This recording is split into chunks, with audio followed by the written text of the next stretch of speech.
Salut à tous, j'espère que vous allez bien. Dans cette vidéo, je vais vous donner mon avis pronostic par rapport à la catégorie moins de 66 kg de la DCC. Donc pour l'instant, la liste qui est affichée sur le site internet de la DCC. En sachant que, normalement, à part des blessures, il n'y a personne qui va sortir pour aller combattre au Craig Jones Invitational parce qu'il n'y a pas trop d'intérêt pour eux, en étant en moins de 66, d'aller combattre en moins de 80. Donc j'imagine que cette liste-là, peut-être 90% des gens qui sont affichés sur cette liste sera présent lors de l'événement. Et donc je vais vous donner un peu mon avis sur chacun avec allez, mon top 3, comme j'ai fait pour le Craig Jones Invitational pour la vidéo. D'ailleurs, si vous ne l'avez pas vu, n'hésitez pas à aller la checker. Elle est sur la chaîne YouTube. Et puis c'est parti. Okay. Avant de commencer, n'oubliez pas, comme toujours, je vais être en France pendant un mois, du 19 juin au 18 ou 19 juillet. Je vais faire une tournée de stage. Paris, Toulon, Saint-Étienne, Menton, Genève, Reims. Voilà, ça c'est toutes les dates sur lesquelles, tous les lieux où je vais donner un stage sur une journée. Si vous voulez vous entraîner avec moi, apprendre la technique, je vous prépare un super contenu qui est un mélange entre ce que je suis en train d'apprendre, de renouveler dans mon jeu vraiment et essayer de compléter avec mon jeu. Donc voilà, ça va être vraiment, on va dire, une lutte à livrer 2.0. J'espère que ça vous plaira. Je vous partagerai, pour ceux qui ne peuvent pas venir, je vous partagerai quelques techniques ici sur YouTube. Donc voilà, n'oubliez pas, abonnez-vous, faites le truc de la cloche là, mettez un like pour me motiver tout simplement et puis à vous proposer plus de contenu de ce genre. Let's go, moins de 66 kg avec mon ami Diogo Reis, ADCC, l'ancien ADCC champion. Enfin, l'ADCC champion en titre. On a Owen Jones, donc, qui a gagné les Trials Europe. Dorian Olivares, qui a gagné les USA Trials. Il a découpé. Franchement, c'était magnifique son run, là, son parcours. C'était fou. Et à l'AIGA, je l'ai vu en face de moi. Wow. ça envoie. Ethan Thomas, je ne connais pas. Gerbeg Ibrahimov. Pareil, Europe, Kennedy Maciel, Fabricio André, bon bref, toute la liste. Si je devais en choisir 3 dans cette liste-là, et je vais vous expliquer après pourquoi, je choisirais Diogo Reis, je choisirais allez, Ethan Creliston, et je choisirais, difficile hein, difficile entre Diego Pat et Gabriel Souza. Difficile. Allez, non, je dirais Dorian Olivares. Donc, je dirais Diogo Reis, Ethan Creliston et Dorian Olivares. Allez, hein, si on peut changer un peu les blazes. Même si je pense que Gabriel Souza va aller loin. Diego Pat aussi. Mais en fait, je vais vous expliquer ce qui va se passer. En fait, la DCC, comment ils font leur tableau, la DCC? Ils mettent le champion d'un côté et le numéro 2 de l'autre. Donc déjà, si Diogo Reis et Gabriel Souza se rencontrent, c'est seulement en finale. Ok. Ensuite, Diego Pat, il est 3e, je crois, au classement. Donc, ils ne mettent pas le 3e du même côté que Diogo Reis, que le champion. Donc, ils devraient le mettre de l'autre côté. Donc, ce qui fait que déjà, Diogo Reis, normalement, ne rencontrera pas Diego Pato ou Gabriel Souza avant la finale. OK. Ensuite, ce qui va se passer, c'est que Diogo Reis, de son côté, il aura Kawan qui est du club. Parce qu'à la DCC, ils ne veulent pas que 2 personnes du même team soient en demi-finale, soit en demi-finale ou en finale, si c'est possible. Donc pas en finale quoi qu'il arrive, mais si possible, pas en demi-finale déjà. Donc s'ils sont que 2, c'est de les faire rencontrer avant, donc le premier jour. Donc si Kawan il passe le premier tour et que Diogo aussi, ils se rencontreront très certainement au deuxième tour. Donc, et en général, le champion rencontre un vainqueur des sélections. Donc, il peut rencontrer soit le Dorian Olivares, soit peut-être Ethan Creliston aussi, peut-être, ou Deandre Korb, Voilà, parce qu'ils vont pas le faire rencontrer Ashley Williams, ils vont pas le faire rencontrer Josh Cisneros parce que ça s'est passé déjà la dernière fois. Est-ce qu'ils vont le faire rencontrer Gairbeg Ibrahimov là je sais pas. Donc voilà, en gros, Diogo, il peut rencontrer toutes ces personnes-là. Donc moi, je vois Diogo, de toute façon, gagner la DCC. Voilà, on s'entraîne, même si je suis tout à fait objectif. Je pense qu'il a tout pour gagner la DCC. Le mec qui, moi, selon moi, mais pas selon lui, peut lui poser problème.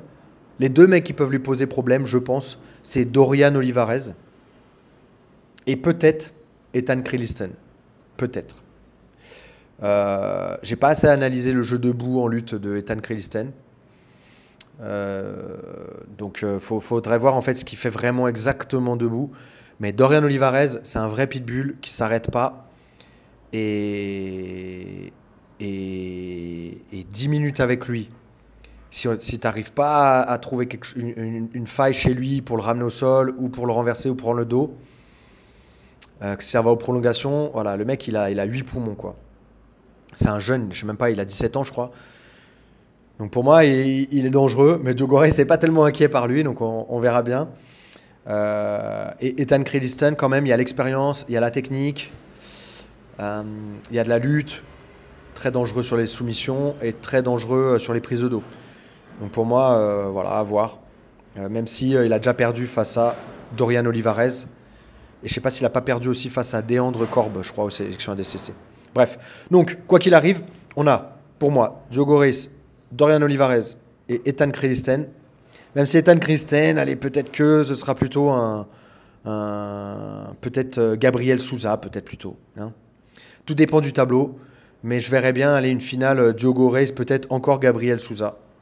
Ou si jamais Dorian Olivares est de l'autre côté, ça veut dire qu'il a battu Diego Pato. Il aura battu du monde. Hein. Bah, franchement, ça ferait une très belle finale. Diogo Reis, Dorian Olivares. J'aimerais beaucoup voir cette finale. Beaucoup. Ça ferait vraiment un combat très impressionnant. Donc j'aimerais bien ce combat-là. Dites-moi ce que vous en pensez. Je ne sais pas si vous avez eu le temps un peu de regarder à l'AIGA, parce qu'en vrai, Dorian Olivares, on n'a pas beaucoup de contenu sur lui. On sait il fait de la lutte à un bon niveau aux États-Unis, qui combat donc en lutte et en grappling. D'ailleurs, son père lui dit tout le temps, en fait, c'est simple le grappling, c'est de la lutte au sol. Fais la même chose. Et on voit qu'il est en train de progresser, mais attention, il fait beaucoup d'erreurs techniques, mais il arrive à les pallier de par sa vitesse et de par son cardio et son envie de gagner, quoi. Donc, et il met du rythme. Par contre, à l'AIGA, attention, on l'a vu... après, je dis ça, mais on l'a vu quand même baisser un peu, être fatigué, quoi. Être fatigué en finale, avoir du mal à mettre du rythme quand même. Ouais, il mettait du rythme, je sais pas, il était à 190 de BPM, il devait être très haut. Donc, je sais pas, mais après, c'est le Brésil aussi. Ce qu'il faut savoir, c'est qu'au Brésil, quand vous venez, le climat, bien évidemment, n'est pas le même. Même s'il faisait pas très chaud, mais c'est très humide. Je pense que lui, j'imagine qu'il doit habiter dans un endroit où il fait sec. Donc quand on arrive ici, avec le climat humide, c'est pas pareil. On met vraiment du temps à s'habituer. Moi, je commence à m'habituer que maintenant. Ça fait plus de 3 ans que j'habite ici. Et c'est que maintenant que mon cardio il commence à être pas trop mal. Bon après, je faisais pas beaucoup de cardio avant. J'ai repris le cardio il y a pas très longtemps et ça a tout changé, quoi. Vraiment, c'est incroyable. Enfin, je pensais pas que c'était à ce point-là. Parce qu'en vrai, quand on a 20 ans, 25 ans, bon bah voilà, on envoie tout sur les sparring et puis bon bah on n'est pas trop mal. Mais avec le temps, c'est plus la même chose. Et du coup, là, de refaire du cardio, ça m'a fait énormément de bien. Donc d'ailleurs, avec mon coach Rémi Lancou, qui propose aussi son application en ligne. Donc c'est avec lui que je m'entraîne et c'est top. Donc voilà, après, est-ce qu'il y aura des surprises? Il y aura toujours des surprises. Si on devait éliminer les gens, j'éliminerais Kis Krikorian, il fera rien. Josh Cisneros, il fera rien. Ashley Williams, il fera rien. Alors, le Wei King Shu, un Chinois qui a gagné sélection en Asie, je connais pas du tout. Deandre Korb, c'est quelqu'un qui est en dessous, qui travaille beaucoup en dessous. Alors on va le voir, ça va être intéressant, on va le voir sur le Who's Number One. face à Ethan Creliston, justement. Donc, on va voir ce que ça va donner, tiens. Ça va donner une autre idée un peu des deux. Ça va être top. Ça va donner un peu un petit avant-goût d'ADCC. K1, je pense pas qu'il va faire quelque chose.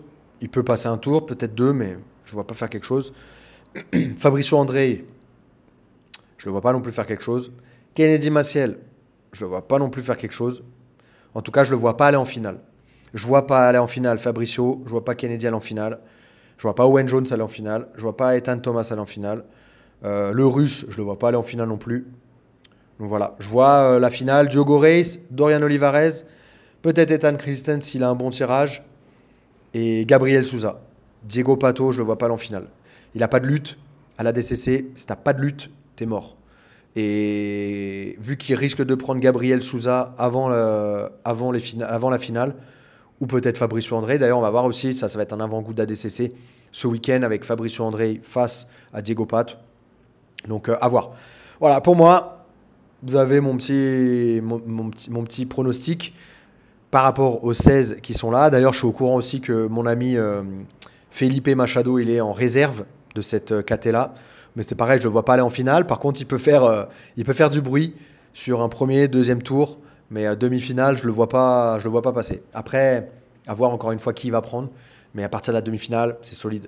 Si tu n'as pas de lutte, alors, il a de la lutte, mais si tu n'as pas un jeu très très fort en base, c'est compliqué. Voilà. Donc pour moi, Diogo Reis qui va gagner. Et peut-être en finale face à lui, Dorian Olivares. Et en vrai, pas Ethan Creliston. Allez, Gabriel Souza. Donc ou Gabriel Souza, un remake du dernier ADCC, ou Dorian Olivares, si ils ne sont pas affrontés dans la première partie du tableau. Mais je pense que tout le monde a envie de voir ce combat. Et je pense qu'ils vont mettre Dorian Olivares au premier ou au deuxième tour au premier tour du coup. Ou alors ils vont mettre Dorian Olivares face à K1. Et donc si K1 perd face à Dorian Olivares passerait et affronterait Diogo Reis. Donc à voir, ça va être intéressant. Mettez-moi dans les commentaires vos pronostics par rapport à la liste que j'ai donnée là. Et puis on se voit dans la prochaine vidéo. Merci à tous. Au ça.